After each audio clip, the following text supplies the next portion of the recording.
Ados gaude guztio jokaleku politiko, geopolitiko berrian gaudela eta Europak zaitasunak dituela edo egoera oso zaurgarrian aurkitzen dela testuinguru berri hontan eta uste dugu nik uste dut gaudela ados euskal industriak erronka izugarriak eta bere biziko erronka dituela testuinguru honetan. Sektore tradizionalki indartsuak izan diren sektore batzuk desplazamentu egoeran daudela esan dezakegu, adibidez energiaren sektore eta automozioa.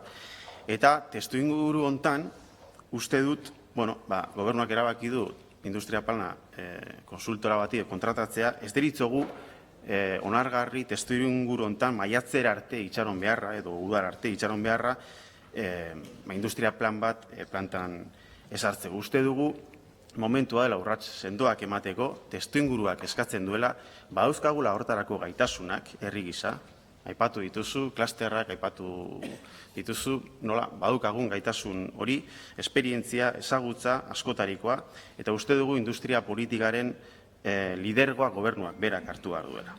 Eta jakin behar duela uztartzen ezagutza horiek, eragile desberdinek ematen diguten esperientzia, ezagutza uztartu eta norabidetzeko gai izan behar dela. Nolabait, prozesu hori edo lidergo hori aholkularitzan enpresa baten esku uzteke.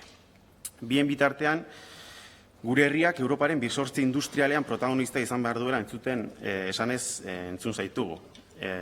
Gure ustez oso positiboa dira Europar Batasuneko estamentu ezberdinekin egindako harremanak, bat egiten du baita ere Arko Atlantikoa indartzari begira egin dituzun hausnarketekin, eta bai, uste dugu gure eskura dauden gaitasun eta aukera guztia baliabatu behar ditugula zentzu horretan. Edozein kasutan, aurrera urrats sendo bat emateko ordua dela deritzogu. Inoren zain gelditu gabe eta Europan zer gertatuko zain gelditu gabe. Horretarako, uste dugu 3 instrumentu aktibatzeko momentua dela. Lehena, politika industrialen konseilua. Nolabait zuk gaur planteatu duzun proposamen horrekin nahiko sintonian datorna. Euskal politika industriala modu partekatuan diseinatzeko, epe luzeko estrategia bat garatzeko eta euskal industriaren etorkizuna bermatzeko proposamen zehatzak egiteko. Bigarrena, uste dugu prospektiba ekonomikoa behar dugula.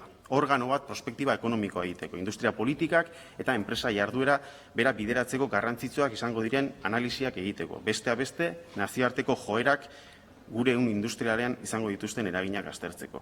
Eta hirugarrenik, uste dugu, momentua dela euskal ekosistema finantzarioa artikulatu eta norabidetuko duen euskal inbertsio funtsa behingoz martxan jartzeko. Hamarkada bat daramagu gutxienez hontaz hitz egiten eta ez da gauzatzen.